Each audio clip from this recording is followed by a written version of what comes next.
Hello and welcome everyone and welcome to this session.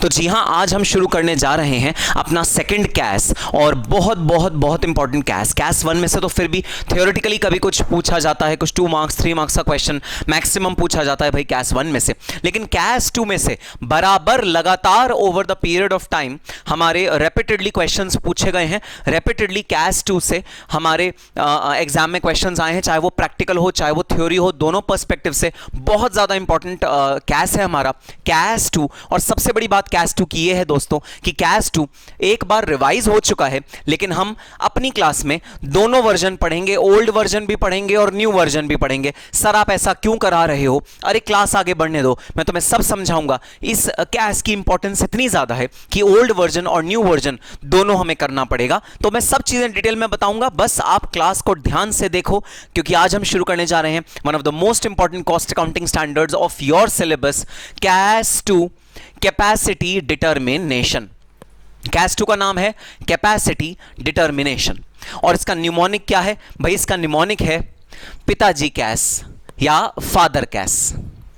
तो सबसे पहले तो जैसे मैंने फर्स्ट कैस में तुम्हें समझाया था, सर फर्स्ट कैस का नाम मां कैस क्यों है, तो मैं आओ सबसे पहले तुम्हें समझाता हूं कि सर फर्स्ट कैस का नाम था मां कैस, सेकंड कैस का नाम है फादर कैस। क्या सिमिलैरिटी है फादर में और कैस 2 में, जरा ये हमें समझा दीजिए। उससे पहले आओ, जैसा कि मैं तुम्हें कुछ कहानी सुनाता हूं, आओ तुम्हें एक कहानी सुनाता हूं। मेरी जेब में तुम एक पेन देख रहे हो भाई, ये एक पेन है, हां थोड़ा सा मैला कुचैला सा, थोड़ा सा गंदा सा, और बहुत सारे निशान पड़े हुए हैं इस पेन पे। लेकिन अगर तुम ध्यान से देखो दोस्तों, तो ये एक पार्कर का पेन है। और हाँ, कैमरा में नहीं दिख रहा होगा, बट यहां पर इसके जो कैप का रिम है उसके ऊपर लिखा है पार्कर। ये एक पार्कर का पेन है और कलर से पता लग रहा होगा ऑफ वाइट कलर है। जब ये खरीदा गया था तब दोस्तों इसका कलर था प्योर वाइट, लेकिन समय के साथ साथ इस पेन का कलर हो गया है ऑफ वाइट और काफी ज्यादा गंदा, काफी ज्यादा पुराना पेन है ये। सर इतना गंदा पेन, इतना पुराना पेन सर आपने अपने जेब में रखा हुआ है? सर कुछ तो खास बात होगी इस पेन के बारे में। जी हां, एक बहुत खास बात है इस पेन के बारे में दोस्तों। ये पेन मेरा पहला पार्कर पेन था और किसी भी स्टूडेंट के लिए पार्कर पेन ऑब्टेन करना एक बहुत बड़ा अचीवमेंट होता है मेरे अकॉर्डिंग, क्योंकि पहली बार आप एक नॉर्मल रेनॉल्ड्स या रोटोमैक या नॉर्मल पेन से जब आप एक पार्कर पेन पे एस्केलेट करते हो तो बहुत ज़्यादा आपको डिजर्विंग होना पड़ता है पार्कर पेन अपनी जेब में रखने के लिए। कोई नॉर्मल बंदा हाँ पैसों से खरीद के पार्कर पेन अपनी जेब में रख सकता है, लेकिन एक हक पार्कर पेन को रखने का, या for that matter any good pen, it may be a Cross pen, it may be a Montblanc or any pen, किसी भी गुड पेन को ऐसे जेब में रखने का जो हक होता है ना, वो वाकई कमाया जाता है। तो मैं अपनी स्टोरी पे आता हूं। ये पेन मुझे मिला था मेरे फर्स्ट एम्प्लॉयर केपीएमजी से। जब मैंने केपीएमजी में अपनी आर्टिकलशिप शुरू करी तो वहां पर एक इनॉग्रल किट देते हैं, और जी हां, ये मैं बात बता रहा हूं 2007 की, 13 इयर्स पुरानी बात है ये, 2007 की बात बता रहा हूं। वहां पर तब इनॉग्रल जब कोई ज्वाइन करता था तो इनॉग्रल किट मिलती थी, उसके साथ ये पार्कर का पेन मिलता था। तो मुझे ये पेन केपीएमजी से मिला था इनिशियली, और ये पार्कर का पेन मैं जब घर आया था, जब मेरा फर्स्ट डे था जब मुझे पेन मिला था, उसके बाद जब मैं घर आया था तो जैसा कि आपको पता है, शायद आप में से बहुत सारे लोगों को नहीं पता हो, I lost my father at a very early age. तो मेरे जो ग्रैंडफादर थे वो ही मेरे लिए फादर थे for most of my life. तो मैं जब घर आया तो मैंने अपने दादाजी को ये पेन दिया। मैंने सारी चीज़ें दिखाई, देखो केपीएमजी से ये चीज़ें मिली हैं, मुझे एक लैपटॉप मिला था, मुझे एक डायरी मिली थी, पैड मिला था, फोल्डर मिला था, लेदर पाउच मिला था, बहुत सारी चीज़ें मिली थी। मैंने उनको दिखाया ये पेन है पार्कर पेन। तो भाई जो सारी चीज़ें थी उनमें से सबसे ज़्यादा ध्यान मेरे दादाजी का इस पार्कर पेन पे गया था। उन्होंने कुछ ऐसे 2-3 लाइनें लिखी और मजाक में मुझे बोला, चलो ये पेन हम यहाँ रख देते हैं। अपनी टेबल पे उन्होंने ये पेन लेके रख दिया। तो उनकी एक आदत थी, वो रोज सुबह डायरी लिखते थे, जो भी दिन भर के खर्चे हुए हैं उन सबको नोट करते थे एक डायरी में। वो डायरी लिखना मतलब पूरे दिन में क्या हुआ वो वाला नहीं, खर्चे नोट करते थे सारे के सारे कि पूरे दिन में कितने खर्चे हुए। तो रोज एक पेज लिखते थे और वो एक नॉर्मल किसी भी बॉल पेन से लिखते थे। लेकिन वो पार्कर पेन जब उन्हें मिला तो मुझे लगा कि शायद वो अब इससे लिखना शुरू कर दें। तो ऑल्दो उन्होंने मजाक में उस समय लिया था, मुझे वापस करने की कोशिश करी। मैंने कहा नहीं, मुझे वापस नहीं चाहिए, पार्कर पेन का मैं क्या करूंगा, आप रखो, आप इससे लिखो। तो दोस्तों बहुत खुश हुए, बहुत ज़्यादा खुश हुए। तो उस पेन से लिखना उन्होंने स्टार्ट कर दिया। 6 महीने बीते और पार्कर पेन की रिफ़िल ऑन एन एवरेज 6 महीने चलती है। 6 महीने बाद मुझे कहते हैं कि अरे निखिल, इसकी ना रिफ़िल ख़त्म हो गई, इस पेन की रिफ़िल ख़त्म हो गई। कल शाम को हम लिख रहे थे तो उससे रिफ़िल ख़त्म हो गई। तो हमने ज़रा स्टेशनरी वाले से पूछा जाकर कि ये रिफ़िल कितने की है। तो उन्होंने कहा रिफ़िल इसकी 60 रुपये की है। तो अगर रिफ़िल इसकी 60 रुपये की है तो निखिल ये पेन कितना महंगा होगा। मैंने कहा हाँ, ये पेन काफ़ी महंगा आता है, ये पेन 500, 600, 700 इस रेंज का आता है। तो हाँ, ये पेन महंगा है। तो वो हैरान रह गए, वो सोच भी नहीं पा रहे थे कि एक पेन इतना महंगा भी आ सकता है क्या। तो काफ़ी हैरान रह गए। तो उन्होंने कहा नहीं भाई नहीं, हम ये रिफ़िल ये वाली नहीं लेंगे, पार्कर वाली, हम तो कोई नॉर्मल रिफ़िल ले लेंगे और स्टेशनरी वाले से बोलेंगे बस तू इसमें फ़िट कर दे किसी तरह से भी। आज साइज़ फिट नहीं हो रहा था तो उसने मेरे को बोला ठीक है, मैं किसी तरह से कोई और रिफ़िल फ़िट कर दूंगा इसके अंदर। खैर हमारी ये कॉन्वर्जेशन हुई, मैं अपने ऑफिस एज़ यूजुअल चला गया और रास्ते में जब मैं वापस आ रहा था अपने घर की तरफ, तब मुझे एक स्टेशनरी शॉप दिखी और उसमें पार्कर के पेन की सीरीज़ दिखी, पार्कर के पेन भी दिखे। मैंने उनसे कहा कि रोलर बॉल का क्या आपके पास रिफ़िल होगा। उन्होंने कहा हाँ है। जितने भी रुपए का था मैंने वो ले लिया। पहला स्टाइपेंड आया था, मेरा स्टाइपेंड भी आना शुरू हो गया था, तो अर्निंग्स थी मेरे पास डेफिनेटली। तो मैंने रिफ़िल ख़रीदी और शाम को दादाजी के पास गया। मैंने कहा अरे रिफ़िल आप ला रहे थे, रिफ़िल का क्या हुआ। उन्होंने कहा अरे कोई रिफ़िल इसमें लग ही नहीं रही। अब हमें कल क्या करना पड़ेगा, जो नॉर्मल रेनॉल्ड्स की रिफ़िल होती है उसको हम लगा के पीछे कुछ अटकाएंगे ताकि वो रिफ़िल इसमें फ़िट हो जाए। मैंने कहा ऐसा कुछ करने की ज़रूरत नहीं है। मैंने उन्हें रिफ़िल दी। दोस्तों जैसे ही मैंने उन्हें रिफ़िल दी वैसे ही ऐसा लगा जैसे पता नहीं उनको एक दौलत मिली। वो इतने खुश हुए उस रिफ़िल को पाके। शायद वो एक रिफ़िल नहीं थी, शायद वो एक आश्वासन था कि हाँ आज उनका पोता काबिल हो गया है, अपने पैरों पे खड़ा हो गया है और उनको संभालने लायक हो गया है। शायद उन्हें अनायास ये आभास हुआ, शायद ये आश्वासन मिला जिसकी वजह से उनके चेहरे पे जो मुस्कुराहट आई वो मैं शब्दों में बयान नहीं कर सकता। और मरते दम तक, उनकी 2013 में डेथ हुई, लास्ट डे तक उन्होंने ये वाला पेन यूज़ किया जो मुझे KPMG ने दिया था। हाँ, किसी ज़माने में यहाँ KPMG प्रिंट हुआ करता था जो अब मिट गया है, ब्लू कलर से उसका प्रिंट भी होता था। तो ये है मज़ा एक प्रोफेशनल वर्ल्ड में काम करने का, ये है मज़ा एक प्रोफेशनल एनवायरनमेंट में काम करने का, ये है मज़ा एक MNC में काम करने का। और ये है वो प्राउड जो आपके फादर या ग्रैंडफादर या ताऊ जी या फूफा जी या जो भी मेल बड़े मेंबर्स हैं आपके घर में, उनके चेहरे पे आप देख पाओगे जब आप कुछ भी छोटी सी चीज़ अचीव करोगे। पता है क्या, मेरे दादाजी इस चीज़ के अगेंस्ट थे कि मैं CA CS CM में करूं। वो चाहते थे, क्योंकि हम ओल्ड दिल्ली के बिल्कुल पास रहते हैं, हम चांदनी चौक के बिल्कुल पास रहते हैं, तो वो चाहते थे मैं अपना कोई बिज़नेस खोलूं और मैं चांदनी चौक में बिज़नेस करूं। उनके मेंटालिटी के अकॉर्डिंग नौकरी में ज़्यादा पैसा नहीं होता, नौकरी में कोई ख़ास ग्रोथ नहीं होती, नौकरी बहुत ज़्यादा रिटर्न्स नहीं देती, उनकी मेंटालिटी ऐसी थी। तो दोस्तों उन्होंने मुझे साफ साफ कह दिया था कि भाई ये नौकरी वोकरी तो हम तुम्हें नहीं कराएंगे। लेकिन उनकी इच्छा के बावजूद मैं करना चाहता था जॉब, मैं प्रोफेशन में जाना चाहता था, मैं बिग फोर्स में काम करना चाहता था, मैं मल्टीनेशनल कंपनी में काम करना चाहता था, जो कि मैंने 12 साल किया भी। और यकीन मानना, अपनी इच्छा के विरुद्ध उन्होंने मुझे फुल सपोर्ट किया। हालांकि उनको श्योर था कि मुझे नौकरी नहीं करनी चाहिए, लेकिन अपनी इच्छा के विरुद्ध उन्होंने मुझे फुल सपोर्ट किया कि ठीक है, अगर तुम्हारा मन है तो करो, तुम्हें जो करना है, हम तुम्हें रोकेंगे नहीं। ये होता है पिता, ये है पिता की क्वालिटी। वो अगर किसी चीज़ के तुम्हारे अगेंस्ट भी होंगे तो भी तुम्हारा अप्रत्यक्ष रूप में सपोर्ट करेंगे। ये है एक पिता की क्वालिटी। और एक आखिरी इंसिडेंस जो मुझे अपने दादाजी का याद आता है, जिस दिन मैं सीए बना दोस्तों, उस दिन मैंने आपको अपने मदर की स्टोरी सुनाई थी, वहाँ पर मैंने बीच में एक एपिसोड आपको नहीं सुनाया उसके अंदर। तो जैसे ही मैं घर पहुँचा वैसे ही मेरे दादाजी खुली बाहों से मेरा स्वागत करने के लिए गेट पे खड़े थे और उन्होंने मुझे टाइट से हग किया और कॉन्ग्रेचुलेशंस बोला, कॉन्ग्रेचुलेशंस कॉन्ग्रेचुलेशंस। और मेरा ये शुरू से मन था दोस्तों कि मैं अपने दादाजी को कुछ गिफ्ट दूं जब मैं सीए कंप्लीट करूं अपनी।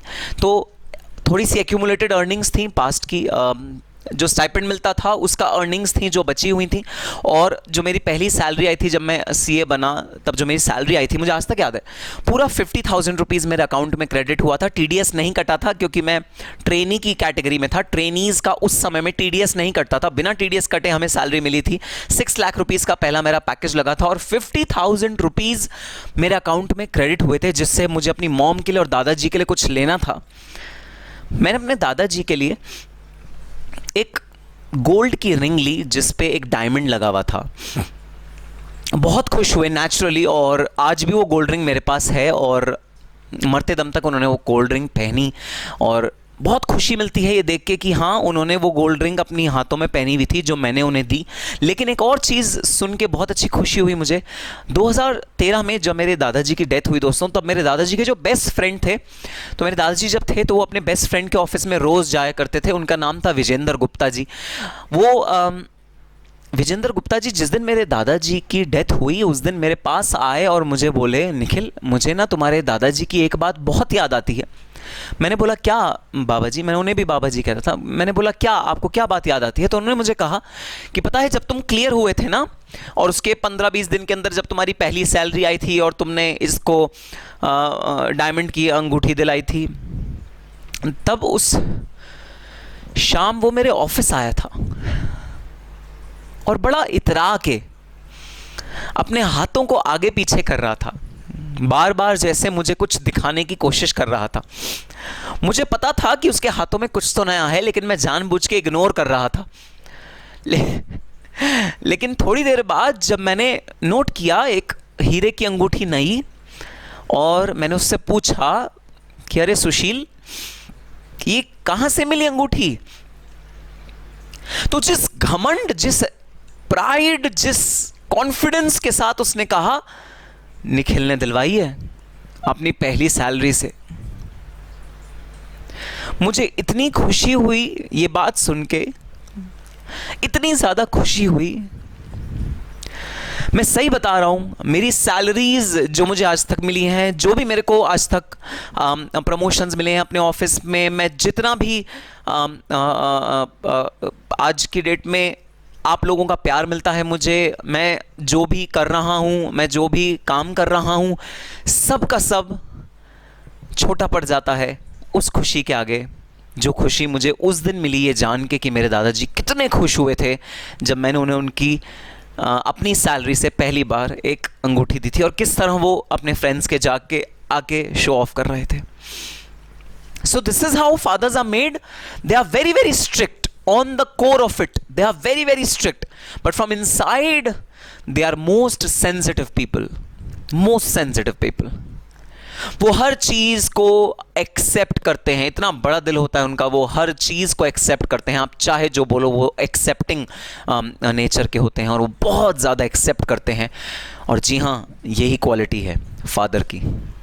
फादर हम सबको एक बेस देते हैं, एक प्लेटफॉर्म देते हैं, हमें एक आश्वासन देते हैं कि तुम करो, मैं हूं ना, मैं सब संभाल लूँगा, तुम टेंशन मत लो।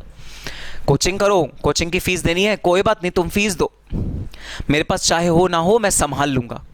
पढ़ाई करनी है, पढ़ाई करो, कोई जॉब करने की ज़रूरत नहीं है तुम्हें, बिल्कुल भी जॉब वॉब मत करो, तुम पढ़ाई करो, कोई टेंशन नहीं है। ये जो आधारशिला, जो कॉन्फिडेंस, जो मजबूत नींव एक फादर हमें देता है, वो दोस्तों कोई और नहीं दे सकता।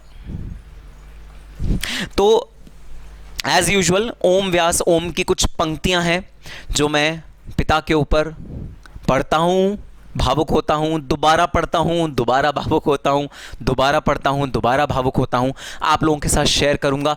जी हाँ, मुझे पता है हमें कैश टू स्टार्ट करना है और मैं जब ऐसे मोड में आता हूँ तो मुझे पता है मैं बहुत ज़्यादा आपका समय ले लेता हूँ, बट बस कुछ मिनट और ये कविता सुनना, बड़ी सुंदर कविता है फादर के ऊपर। फिर हम आ जाएंगे अपने फादर कैश पे, कॉस्ट अकाउंटिंग स्टैंडर्ड 2 पे। ओम व्यास ओम की लिखी हुई अद्भुत रचना। पिता जीवन है, पिता संबल है, पिता शक्ति है। पिता जीवन है, पिता संबल है, पिता शक्ति है, पिता सृष्टि के निर्माण की अभिव्यक्ति है। भाई सृष्टि में जो निर्माण होता है वो पिता के कारण होता है, तो मां अधूरी है पिता के कारण, तो सृष्टि के निर्माण की पिता अभिव्यक्ति है। पिता उंगली पकड़े बच्चे का सहारा है, पिता कभी कुछ खट्टा कभी कुछ खारा है। पिता उंगली पकड़े बच्चे का सहारा है, पिता कभी कुछ खट्टा कभी कुछ खारा है। पिता पालन है, पोषण है, परिवार का अनुशासन है। तो जी हाँ, बहुत ज़्यादा स्ट्रॉन्ग और स्ट्रेंथ और बहुत ज़्यादा स्ट्रिक्ट हमारे फादर्स डिसिप्लिन रखते हैं अपने घर में। पिता धौंस से चलने वाला प्रेम का प्रशासन है। तो पिता पालन है, पिता पोषण है, परिवार का अनुशासन है, पिता धौंस से चलने वाला प्रेम का प्रशासन है। और अगली लाइन अगर आपको टच करे तो मेरे को तो एटलीस्ट बहुत ज़्यादा टच करती है, सुनना ज़रा। पिता रोटी है, पिता कपड़ा है, पिता मकान है, पिता छोटे से परिंदे का बड़ा आसमान है। दोबारा सुनना ये लाइनें। पिता रोटी है, पिता कपड़ा है, पिता मकान है, पिता छोटे से परिंदे का बड़ा आसमान है, पिता अप्रदर्शित अनंत प्यार है। तो पिता कभी प्यार नहीं जताता, मां तो फिर भी कह देती है, मां प्यार जता देती है, उसके पास अलग अलग तरीके होते हैं। पिता के पास प्यार जताने का कोई तरीका नहीं होता, क्योंकि पिता को एक अनुशासन, एक व्यवस्था बना के रखनी है, तो पिता के पास नहीं होता। लेकिन फिर भी पिता अप्रदर्शित अनंत प्यार है। पिता है तो बच्चों को इंतजार है, पिता से ही बच्चों के ढेर सारे सपने हैं। पिता है तो बाजार के सब खिलौने अपने हैं, पिता है तो बाजार के सब खिलौने अपने हैं। तो ये है ओम व्यास ओम जी की कविता, जिसका शीर्षक है पिता रोटी है, कपड़ा है, मकान है। और दोस्तों ये हमेशा मुझे छू जाती है कविता, क्योंकि इतने सटीक पॉइंट पे जाके हिट करती है, इतने सही पॉइंट पे जाके हिट करती है। क्योंकि डेफिनेटली ये बात है, पिता के बिना कुछ भी नहीं है। पिता एक संपूर्ण जहान है अपने अंदर, और उनसे पूछो जिनके पिता नहीं होते, शायद वो तुम्हें बताएंगे कि पिता ना होने की पीड़ा क्या है। तो अगर तुम्हारे पास माता और पिता हैं तो अपने आप को फॉर्चुनेट समझो। और कुछ ऐसे मोमेंट्स जो तुम उन्हें देखो, पैसा तो डेफिनेटली तुम उन्हें दोगे, शायद पैसा कमाओगे तुम जिंदगी में, वो डेफिनेटली उन्हें दोगे और उनकी मंशाएं पूरी करोगे। लेकिन उनसे ज़्यादा ये जो प्राइड की फीलिंग तुम उन्हें दे सकते हो ना, इसका कोई कंपैरिजन नहीं है। और ये प्राइड की फीलिंग सिर्फ एक और एक चीज से ही आ सकती है, वो है तुम्हारा अथक परिश्रम, तुम्हारा प्रयास, तुम्हारा हार्ड वर्क, जो तुम अभी पढ़ाई में कर रहे हो, जो तुम इतने सारे सैक्रिफाइसेस कर रहे हो।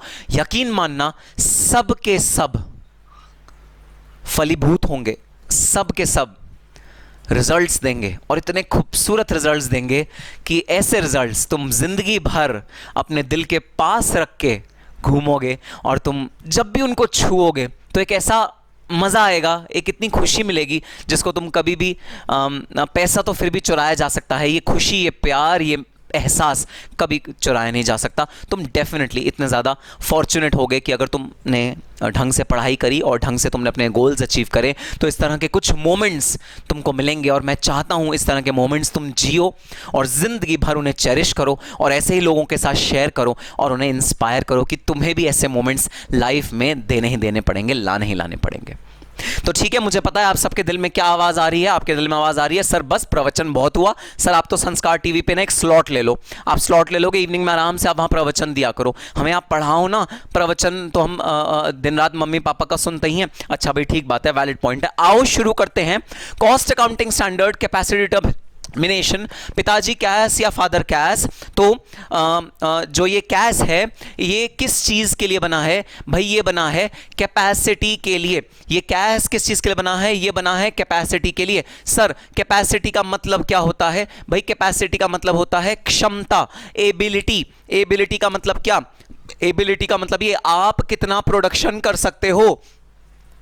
तो मैं कॉस्टिंग प्रॉफिट एंड लॉस बना रहा हूं, मैं कॉस्टिंग प्रॉफिट असर्टेन कर रहा हूं, मैं प्राइस असर्टेन कर रहा हूं अपने गुड्स का। मैं ये देख रहा हूं कॉस्टिंग में मेरे प्रॉफिट कितने हुए, फाइनेंशियल प्रॉफिट मेरे कितने थे, मेरे पीएनएल के अकॉर्डिंग प्रॉफिट कितने थे। ये सारी चीजें मैं जब एनालाइज कर रहा हूं, मैं जब देख रहा हूं, तो डेफिनेटली जो चीजें दिमाग में आती हैं वो आती हैं, अरे कॉस्ट कंट्रोल करो ताकि आपका प्रॉफिटेबिलिटी इंक्रीज हो, ताकि आपके प्रॉफिट्स में जान पड़े और प्रॉफिट्स में इंक्रीमेंट पड़े। आप अपने कॉस्ट को कंट्रोल करो। और क्या दिमाग में आता है? दिमाग में आता है रेवेन्यूज को इंक्रीज करो। जैसे जैसे आप रेवेन्यूज को इंक्रीज करोगे वैसे वैसे आपकी कॉस्टिंग प्रॉफिटेबिलिटी बढ़ती चली जाएगी।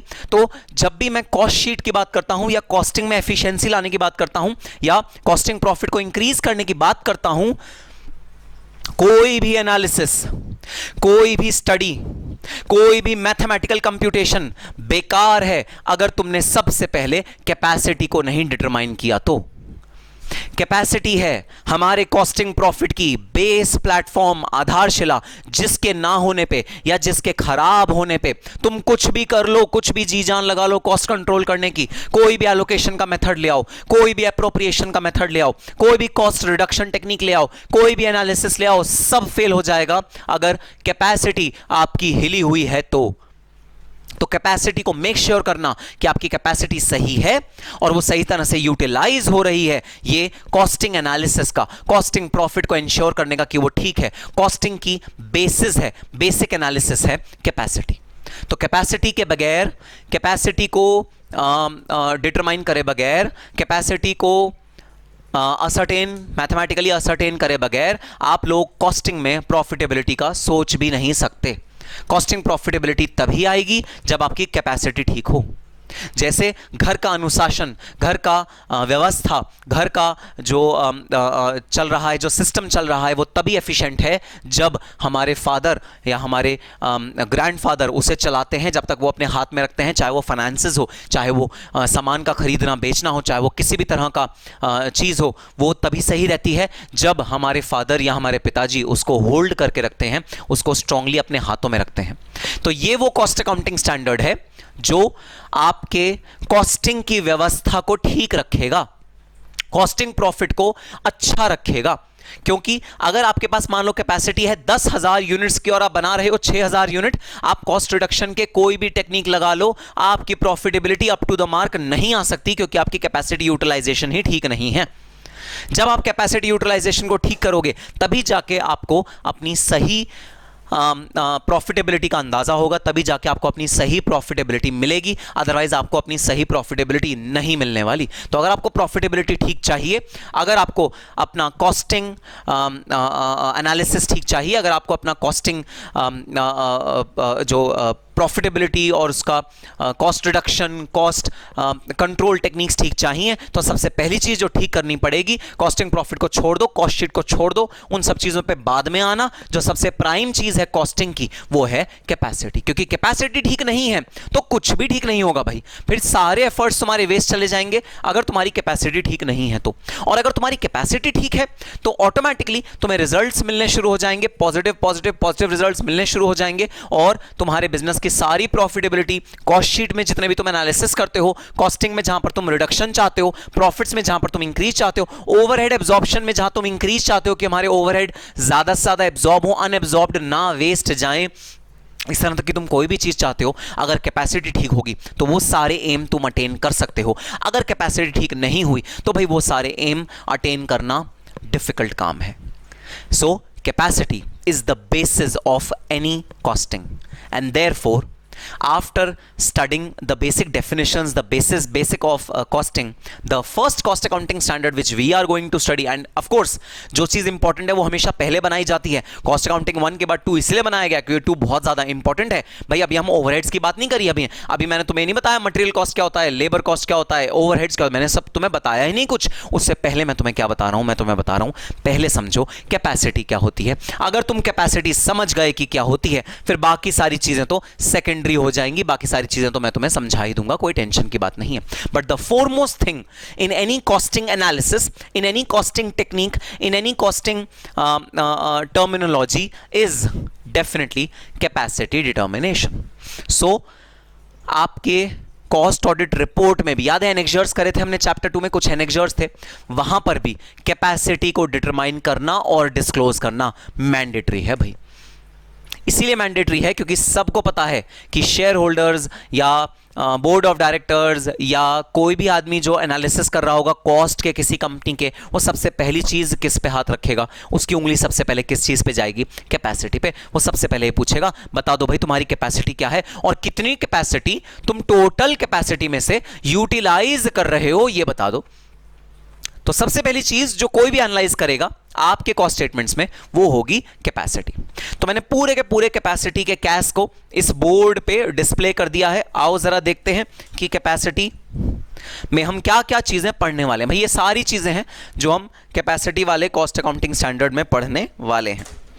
ठीक है सर। तो सबसे पहली चीज रिपोर्टिंग रिक्वायरमेंट्स। भाई कैपेसिटी की ना कुछ रिपोर्टिंग रिक्वायरमेंट्स होती हैं, मतलब हमें कैपेसिटी ऐसे मजे मजे में नहीं निकाल रहे, सिर्फ एनालिसिस करने के लिए नहीं निकाल रहे, सिर्फ हमें देखना है इसलिए नहीं निकाल रहे।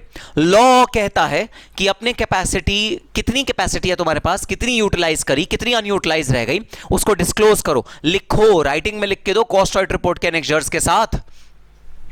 तो सबसे पहली चीज है वो है reporting requirements. Cost accounting standard 2 के रिपोर्टिंग रिक्वायरमेंट्स बहुत स्ट्रांग होते हैं और हम लोगों को रिपोर्ट करना पड़ता है कैपेसिटी के बारे में। कहां कहां रिपोर्ट करना पड़ता है भाई? 2 जगह रिपोर्ट करना पड़ता है।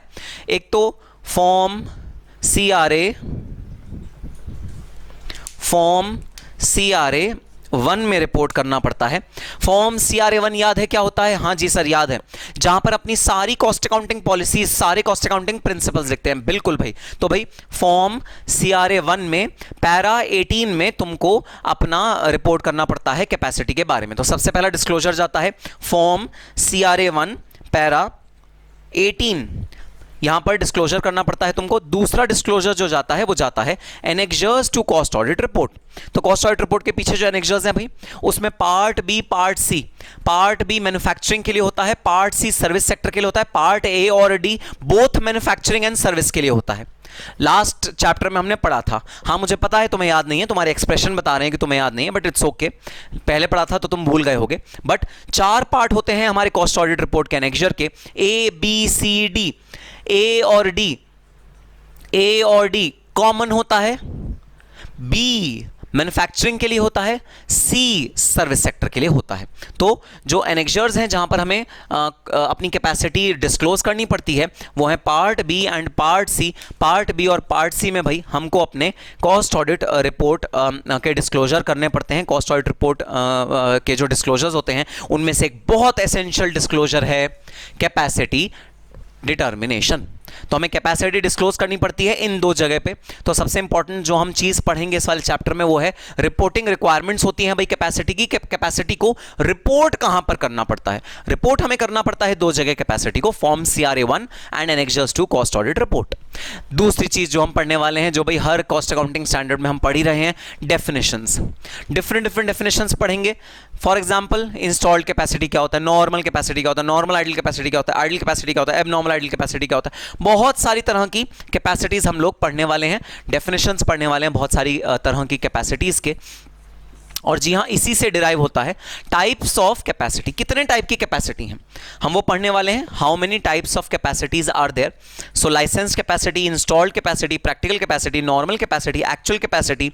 फिर आइडल कैपेसिटी के 2 parts, normal idle capacity, abnormal idle capacity, actual capacity, utilisation. Sir ये तो कुछ ज्यादा ही कॉम्प्लिकेटेड सा नहीं लग रहा? मतलब ये तो कुछ ज्यादा ही सर ऐसा लग रहा है जैसे मतलब हम आउट ऑफ द माइंड हो गए हैं, थोड़ा सा कंफ्यूजन बढ़ गया सर, कुछ ऐसा ऐसा सा लग रहा है। अरे भाई टेंशन मत लो, सारी की सारी कैपेसिटी तुम्हें पक्का वादा कर रहा हूं याद कराऊंगा, एक एक लर्न हो जाएंगी तुम्हें कैपेसिटीज। इन सबके प्रैक्टिकल फॉर्मूले हैं, ये सिर्फ थ्योरी नहीं है। तुम्हें एग्जाम में निकालने के लिए आएगा, एक कंपनी के डिटेल्स दिए होंगे कि एक दिन में एक कंपनी इतने यूनिट्स प्रोड्यूस करती है, बताओ उसकी लाइसेंस कैपेसिटी क्या, इंस्टॉल्ड क्या, प्रैक्टिकल क्या, सारा प्रैक्टिकल है। प्रैक्टिकल निकालने के लिए आएगा पूरा, एक एक क्वेश्चन हम इसका सॉल्व करेंगे और सारी की सारी कैपेसिटीज बहुत अच्छे से क्लास में डिस्कस करेंगे। सर बस एक चीज बता दो, आपके रेड पेन की इंक जो थी वो क्या खत्म हो गई है, या ब्लैक पेन की इंक खत्म हो गई है? जो आपने दो वर्ड्स को रेड में लिखा, बाकी सब तो ब्लैक में लिखा है, दो को रेड में लिखा है। सर क्या आपके ब्लैक पेन की इंक खत्म हो गई थी इन दो वर्ड्स को लिखते हुए? जो आपने बाकी सब तो ब्लैक में लिखा, इन दोनों को रेड में लिखा? नहीं भाई नहीं, इंक खत्म नहीं हो गई थी। इनको लिखने का एक कारण है, मैंने तुम्हें बताया था हम दो तरह के कैश पढ़ेंगे, एक पढ़ेंगे ओल्ड कैश, एक न्यू कैश। तो भाई ये जो दो चीज़ें हैं ना, ये ओल्ड कैश का पार्ट हैं। तो हम पढ़ेंगे तो सही, डेफिनेटली पढ़ेंगे, बट ये दो चीज़ें हम अलग से पढ़ेंगे ओल्ड कैश के अकॉर्डिंग, और बाकी सारी चीज़ें न्यू कैश के अकॉर्डिंग हम लोग पढ़ेंगे। तो हाँ, जब क्लास शुरू होगी, जब मैं क्लास के दौरान आऊँगा आपके साथ, तब आपको बताऊँगा ओल्ड कैश न्यू कैश में क्या डिफरेंस है और क्यों हम दोनों पढ़ने जा रहे हैं। ठीक है सर, बात समझ में आ गई। Then next, presentation and disclosure. तो भाई अगली जो चीज़ है, जो इंपॉर्टेंट चीज़ हम पढ़ने वाले हैं अपने सिलेबस में, वो है हम कैसे अपनी कैपेसिटी को प्रेजेंट कर सकते हैं और कैसे उसे डिस्क्लोज करना होता है। तो जब हम अपनी कॉस्ट ऑडिट रिपोर्ट के एनेक्जर बनाएंगे ना, ये एनेक्जर में डिस्क्लोज कैसे करेंगे हम कैपेसिटी को, हम कैसे कैपेसिटी को कंप्यूट करके वहाँ पर अपनी रिपोर्ट में भरेंगे, कैसे उन कॉलम्स को फिल करेंगे, कैसे उसे प्रेजेंट करेंगे, हम ये चीज़ देखेंगे इस वाले सेक्शन में, प्रेजेंटेशन एंड डिस्क्लोजर। तो भाई प्रेजेंटेशन का मतलब होता है किस तरह प्रेजेंट होनी है, जैसे परसेंटेज फॉर्म में प्रेजेंट होनी है या एब्सोल्यूट फॉर्म में प्रेजेंट होनी है। मतलब अगर मेरी कैपेसिटी है 1 लाख टन पर डे, तो मैं 1 लाख टन पर डे ऐसे डिस्क्लोज करूं, या फिर जो मेरी यूजुअल कैपेसिटी रही है उसके अकॉर्डिंग 1 लाख पर डे इस साल जो रही है वो कितनी ज़्यादा कितनी कम रही है परसेंटेज टर्म्स में मैं बताऊं। इसे कहते हैं प्रेजेंटेशन। और डिस्क्लोजर का मतलब ये होता है क्या क्या बताऊं। प्रेजेंटेशन का मतलब होता है कैसे बताऊं, डिस्क्लोजर का मतलब क्या क्या बताऊं। क्या एबनॉर्मल कैपेसिटी भी डिस्क्लोज करनी होती है? क्या ये जितनी कैपेसिटीज लिखी हैं सबको अलग अलग डिस्क्लोज करना पड़ेगा? वो डिस्क्लोजर बताएगा। और अगर इन सबको अलग अलग डिस्क्लोज करना पड़ेगा तो कैसे डिस्क्लोज करूं? एब्सोल्यूट टर्म्स में डिस्क्लोज करूं, परसेंटेज टर्म्स में डिस्क्लोज करूं, वो कौन बताएगा? वो प्रेजेंटेशन बताएगा।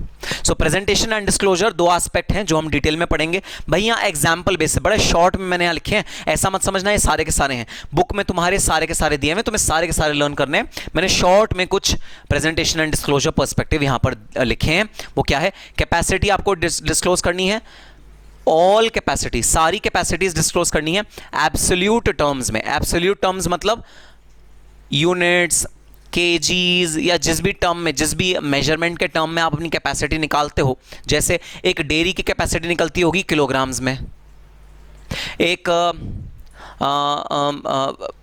व्हीकल बनाने वाली कंपनी की कैपेसिटी निकलती होगी नंबर ऑफ यूनिट्स में, एक ऑयल बनाने वाली कंपनी की कैपेसिटी निकलती होगी लीटर्स में।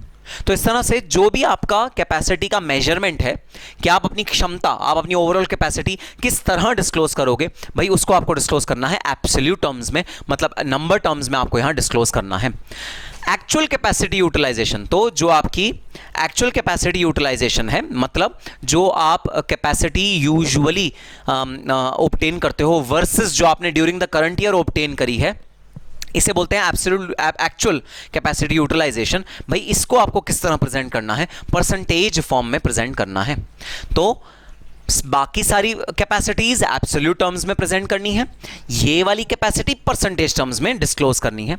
इसका तरीका अलग अलग है। मैं आपको क्लास में क्वेश्चंस कराऊंगा जहां पर हम दोनों के डिस्क्लोजर और प्रेजेंटेशन देखेंगे, कैसे कंप्यूट होता है पहले ये देखेंगे, फिर किन टर्म्स में ये प्रेजेंट होगा वो देखेंगे।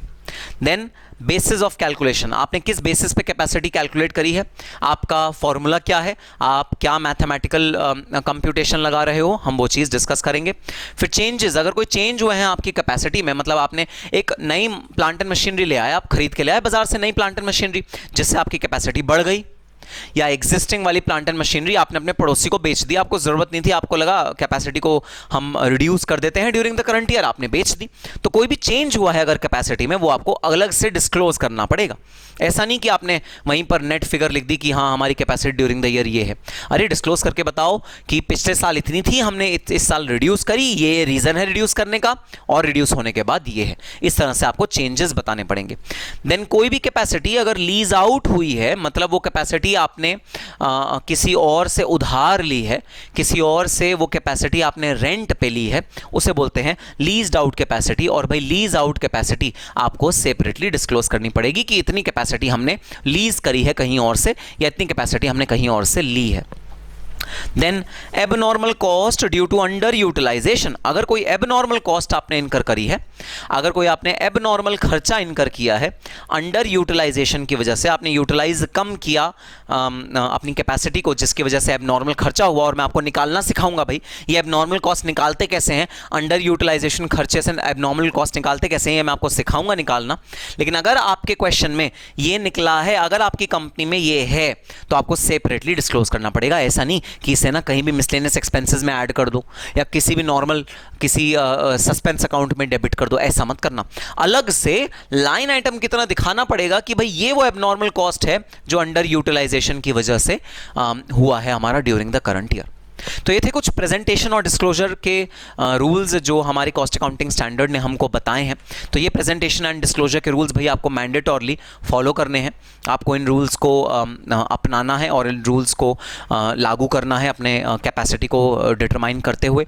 और जी हाँ, इंश्योर करना है कि आपके शेयर होल्डर्स को सही इन्फॉर्मेशन मिले, जितनी उनके एनालिसिस के लिए रेलिवेंट है, जो उनको जानने की ज़रूरत है, वो सारी इन्फॉर्मेशन आपके शेयर होल्डर्स को प्रॉपरली मिले। और वो तभी मिलेगी जब आप प्रेजेंटेशन और डिस्क्लोजर के प्रॉपर तरीकों को फॉलो करोगे। ठीक है, तो अब ये चार्ट जरा अपने रजिस्टर पे कॉपी कर लो, आपको क्विक रिवीजन करने के लिए या समरी की तरह ये काम आएगा। और फिर हम अपना मेन कैश शुरू करते हैं। ठीक है सर, तो ये था हमारा बेसिक। और अब मैं आता हूं अपने मेन कैश पे। आपको एक फादर और एक सन की या डॉटर की फोटो नजर आ रही होगी और उसके नीचे लिखा है that he gives a strong basis of platform for his kids to grow, ensures that basic infrastructure is granted to the kids। kids को ensure करता है कि basic infrastructure दिया हुआ है। Similarly, CAS 2 will provide basis for growth of an organization। So CAS 2 का ये काम होता है भाई कि अगर किसी ऑर्गेनाइजेशन को ग्रो करना है, अगर किसी ऑर्गेनाइजेशन को तरक्की करनी है, तो डेफिनेटली उसका जो सबसे इंपॉर्टेंट तरीका है, टूल है, वो है कैपेसिटी। भाई अपनी कैपेसिटी को बढ़ाओ, जितना अपनी कैपेसिटी को बढ़ाओगे उतना एक ऑर्गेनाइजेशन ग्रो करेगी। So this was the reason why CAS 2 was termed as the father CAS।